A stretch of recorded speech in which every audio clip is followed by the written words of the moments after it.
Assalamualaikum warahmatullahi wabarakatuh. Perkenalkan, nama saya Oktardama, NPM 41182191190062 dari Paralel 4. Di sini saya ingin menjelaskan tentang tunanetra, tunarungu, tunawicara, tunagrahita, tunadaksa, dan tunalaras untuk menyelesaikan mata kuliah penjas adaptif. Yang pertama itu ada tunanetra. Tunanetra adalah istilah umum yang digunakan untuk kondisi seseorang yang mengalami gangguan atau hambatan dalam indera penglihatan. Berdasarkan tingkat gangguannya, tunanetra dibagi menjadi dua, yaitu buta total, total blind, dan masih mempunyai sisa penglihatan, low vision. Faktor penyebab ketunanetraan sangat erat hubungannya dengan masalah keturunan dan pertumbuhan seseorang anak dalam kandungan. Adapun juga faktor penyebab ketunanetraan yang terjadi sejak bayi lahir, antara lain kerusakan pada mata atau syaraf mata pada waktu persalinan hamil, ibu menderita penyakit tertentu, penyakit yang menyebabkan ketunanetraan. Cara mengajari penyandang tunanetra. Yang pertama itu, ajari anak dengan menggunakan benda nyata atau miniatur. Yang kedua, ajari anak suatu hal secara menyeluruh. Yang ketiga, ajari anak belajar sambil berbuat aktivitas. Yang keempat, ajari anak suatu hal dengan melibatkan berbagai indera. Yang terakhir itu, ajari anak suatu hal secara berkesinambungan. Akibat hilang atau berkurangnya fungsi indera penglihatan, maka tunanetra berusaha semaksimal mungkin untuk memaksimalkan fungsi indera-indera lainnya, seperti penciuman, pendengaran, dan lain sebagainya. Sehingga tidak sedikit penyandang tunanetra yang memiliki kemampuan luar biasa. Misalnya di bidang musik atau ilmu pengetahuan. Olahraga yang cocok untuk penyandang tunanetra ialah goalball. Yang kedua ada tunarungu. Tunarungu adalah seseorang yang memiliki hambatan dalam fungsi pendengaran. Kondisi ini bisa berlangsung hanya sementara atau permanen.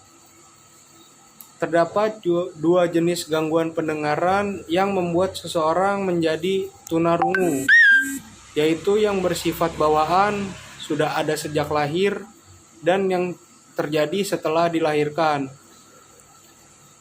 Cara mengajar penyandang tunarungu yang pertama adalah belajar bahasa melalui membaca ujaran atau speech reading.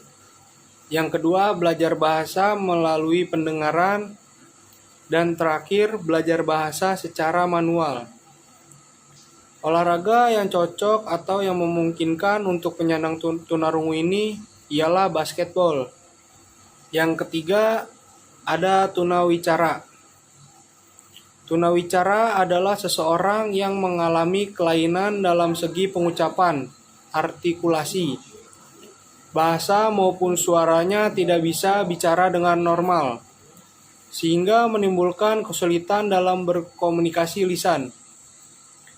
Tunawicara ini dapat terjadi karena gangguan ketika anak dilahirkan, atau masih dalam kandungan, ataupun bisa disebabkan oleh adanya kelainan pada otak dan sering disebabkan oleh trauma kepala.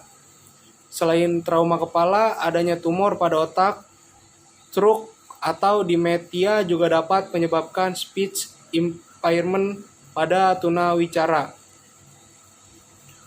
Cara mengajari penyandang tunawicara, yang pertama, belajar bahasa melalui membaca ujaran atau speech reading. Yang kedua, belajar bahasa melalui pendengaran. Dan yang terakhir, belajar bahasa secara manual. Cabang olahraga untuk penyandang tunawicara ini ialah lari jauh. Tunagrahita Tunagrahita adalah sebutan bagi orang-orang dengan kemampuan intelektual dan kognitif yang berada di bawah rata-rata. Dibandingkan anak pada umumnya, kondisi ini dapat terjadi pada bayi setelah dilahirkan ataupun sejak bayi berada di dalam kandungan. Ciri-ciri penyandang tunagrahita mengalami kesulitan berbicara, memiliki kesulitan memahami, memiliki kesulitan dalam mengendalikan sikap atau gerakannya. Cara mengajar tunagrahita ialah metode bermain. Dengan cara metode bermain bertujuan untuk meningkatkan perkembangan inteligensi, fisik, emosi, dan cara bersosialisasi setiap peserta. Metode ini biasanya diterapkan di luar kelas sehingga dapat mengenal lingkungan sekitar. Bila metode ini diterapkan di dalam kelas dapat berupa bermain peran atau sosiodrama, di mana setiap peserta didik diberi peran dalam adegan yang terencanakan. Olahraga bocce merupakan salah satu olahraga khusus penyandang tunagrahita. Dan yang kelima itu ada tunadaksa.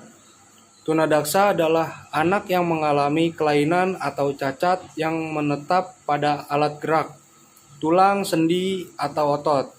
Sedemikian rupa sehingga memerlukan pelayanan pendidikan khusus. Ciri-ciri anak tunadaksa dapat dilukiskan sebagai berikut. Anggota gerak tubuh kaku, lemah, atau lumpuh. Kesulitan dalam gerakan, tidak sempurna, tidak lentur, atau tidak terkendali.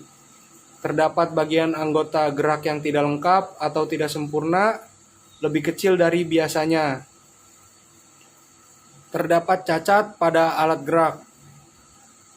Olahraga yang cocok untuk penyandang tunadaksa ialah memanah.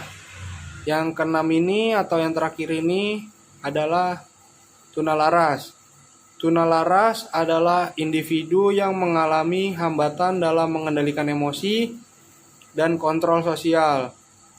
Individu tunalaras biasanya menunjukkan perilaku menyimpang yang tidak sesuai dengan norma dan aturan yang berlaku.